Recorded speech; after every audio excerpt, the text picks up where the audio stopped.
Hi, I hope everyone's doing well. Thank you so much for having me here, and again, I want to thank you all for the award. Softheon is a technology company, and we pride ourselves on being innovative, and I've really appreciated hearing everything that we've heard so far about innovation, about being consumer-centric, about needing to look at the member or the patient, about well care versus health care. And what I wasn't sure when we came into this morning was this going to be the black sheep of the presentation, or was it going to nicely fill in? And I personally think that it nicely fills in, and I'd be excited to hear what you all think after. So again, my name is Sarah, and I am the Managing Director of Corporate Strategy at Softheon. I have always been a problem solver.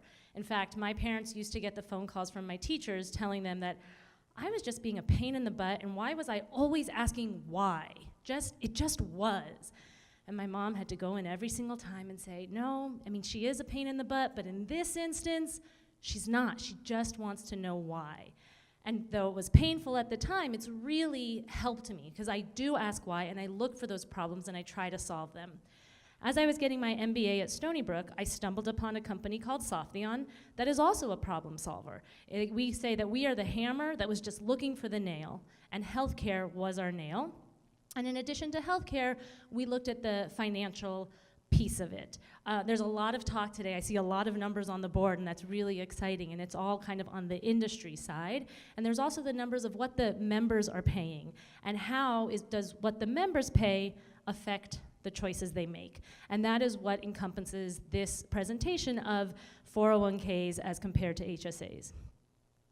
So there's some similarities between the two. You've got deductible contributions, the money grows tax deferred, penalty taxes applies to inappropriate withdrawals, and they can be matched.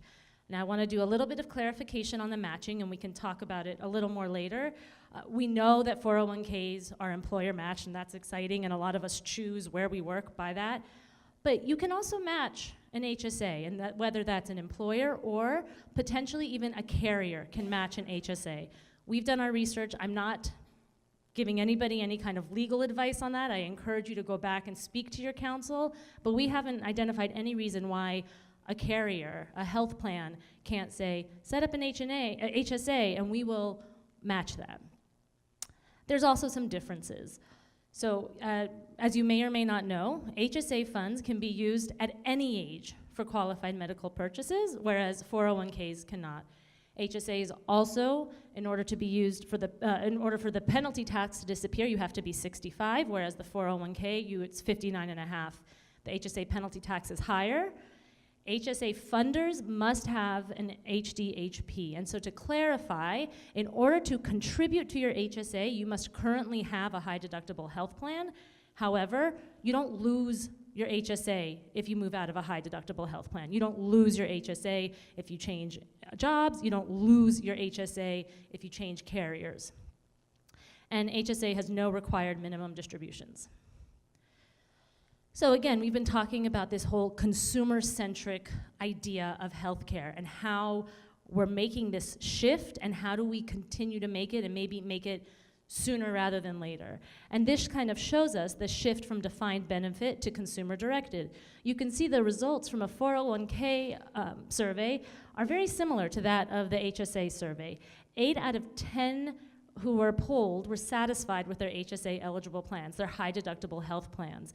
There's been a lot of talk about you can't afford the care. Well, the high deductible health plans obviously have the lower premium but the higher deductible, but the ability to invest pre-tax dollars in your HSA, which is set to offset that.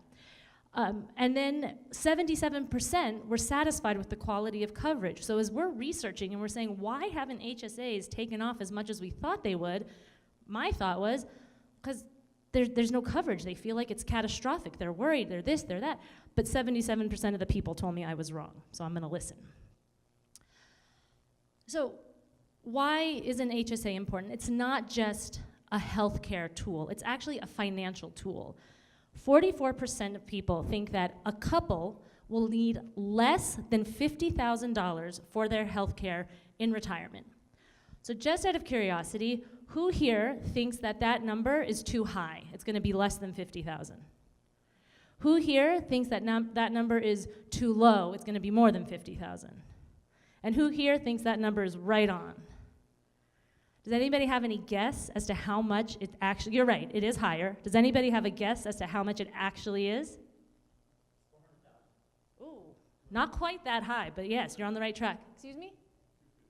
Very good. 260,000. Another little fun fact, I made this presentation about 2.5 weeks ago. It's now up to 280,000. So we're in a lot of trouble. Yeah, you're gonna be right in about 3 weeks. So that's a lot of money. And more so than it being a lot of money, people don't know that it's gonna be that much money. Just to drive the point home a little more, in 2002, it was about 150,000 that you needed, and now we're up to 260 or 280,000. It is growing, and it is growing fast. And you're no longer gonna have income if you are retired, so how are you going to afford this health care? That's been a big topic of almost everybody's presentation today.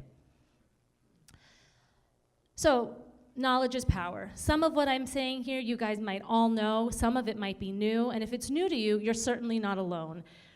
I found this so fascinating. More than 70% of people think they understand how HSAs work, and then when you look at the bottom, nobody really knows what's going on. So 37% don't know that the HSAs roll over. FSAs, you lose your money. HRAs, you lose your money. HSAs are yours. It doesn't matter, if, like I said, if you change jobs, if you change carriers, if you stop having a high deductible health plan, that money is yours. 46% don't know that you can invest your HSA funds. 51% didn't know that HSA money can be used for general expenses after age 65. They do get taxed, but it's not the penalty tax. And 33% didn't know about the triple tax advantage. So 37% didn't know they could keep the unspent money. What does that mean for a member if they can keep that unspent money? You've got that lower premium, and if you don't need the money for your medical expenses, it's going to keep growing.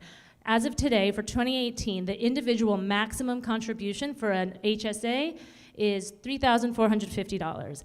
Based on the Softheon data that I have, the average medical expenses over the course of the year was about $600. So you do that over 4 years, and you've saved over $11,000. Now, if you have a medical emergency, you have $11,000 for you.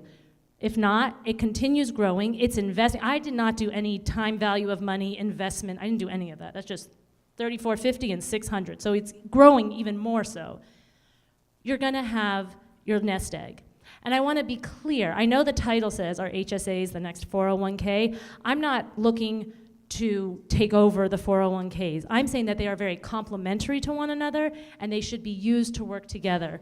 And we should look at the HSAs not just as a healthcare tool, but as a financial tool. So there's investments in HSAs. People don't know that, and there did not used to be. It used to be that it sat in your bank account and maybe got a little bit of interest, but now you can actually invest it the way you do with 401ks. And so much so that these are the rankings of the top 10 investors for HSAs. This is getting to be a big thing. Employee benefits people are looking at this, different banks are looking at this. Everyone is saying, how can we make this HSA more attractive to the member so they want to start utilizing it? And as I mentioned, there's no penalties after 65. So you save it, and then it gets invested, and then you've got a retirement fund after age 65. Again, you have your 401k that you can use for your everyday expenses, and then you have your HSA in the event you do have a medical need after age 65, and let's be honest, it's more likely that you're going to have a medical need after age 65. You can use that still tax-free. So long as it's for the qualified medical expense, it is always tax-free, and if you're this lucky one, you don't have any need to use it for your medical expenses, great. It's not penalized. It's just the regular tax amount, and you can use it for whatever you want. And the triple tax advantage. So, as I mentioned, 33% didn't know that the money you put in goes in tax-free, grows tax-free, and comes out tax-free for qualified expenses. So just to take a little look, money in for HSA tax-free, in for 401k tax-free. It grows tax-free, it grows tax-free. Money out for qualified expenses is tax-free, Can anybody guess what this one's going to be? This one's taxed. But again, you have your two separate nest eggs. One you can spend for whatever you want, and one that's tax-free that you save for your medical expenses. So this thing sounds great. I mean, this is the best thing. I'm going to be able to invest it. I'm going to be able to spend it. It's going to help me in my retirement. But of the 40% of Americans that have a high-deductible health plan, less than 40% of those have an HSA. What use is your high-deductible health plan if you're not utilizing the HSA? Now all you're doing is paying fewer premiums, but you're eating up all that cost every single time you go to the doctor. These are people who are not educated about the HSA. There's no other reason why this number would be so low. And what was going on? First of all, there's disjointed enrollment, and it's not co-branded. So it was, you roll up and enroll in Healthcare ABC, you have this great thing, you choose high deductible health plan, wonderful. Somewhere in a back room, someone sends your information to a bank, and then a couple weeks later, you get a letter in the mail from Bank 123 that says, would you like to open an HSA? What? Who are you? How'd you get my name? I don't want to open an account with you. I don't trust you. There's no connection. The user has no idea why that communication came to them. And I'll tell you, Softheon, our main population right now is the ACA population. So they really don't understand what this is. This is not the population that is spending a whole lot of time looking at their financial future. That scares them, and they don't know what to do with it. Like I said previously, there were no investment options, so those who maybe were a little more financially savvy were looking for other things to do with their money. I'm going to put it somewhere where I can invest it, and I'm going to make more money than I would save on the tax savings just putting it into a savings account where I'm earning nothing. And there was no tracking. And when I talk about tracking, I'm talking about from the employers and from the carriers. It gets sent to this black box. They never know if their members signed up for an HSA. And we're talking about being consumer-centric. And if you're going to be consumer-centric, you want to make sure the consumer is getting the best use out of your product. In order to get the best use out of your HDHP, you need to have that HSA. So where do we go from here? HSAs, in fact, have grown 20% in the past year. People are learning about it. And Softheon is working very hard to figure out how we can continue to reduce that 60% of people who aren't using their HDHPs correctly by having an HSA.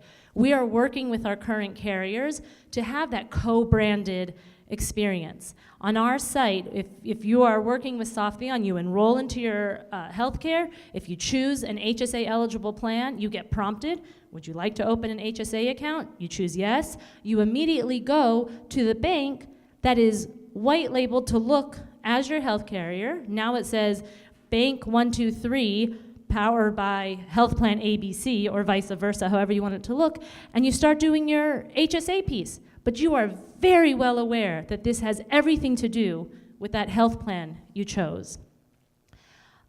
This goes as far down as doing branding on the HSA cards that you get, really helping the member understand that what they chose in a high deductible health plan is what resulted in them getting the HSA.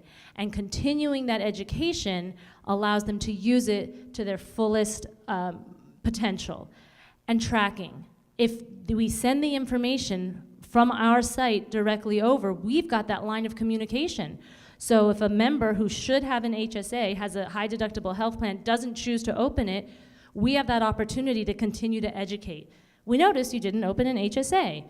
Would you like to open one today? And we continue to prompt. So as we shrink that 62%, the ones that are left are the ones who are educated and for whatever reason made that choice not to open it. So that's what I have for you today. I'm happy to answer any questions you may have either now or chat with you later. Thank you very much.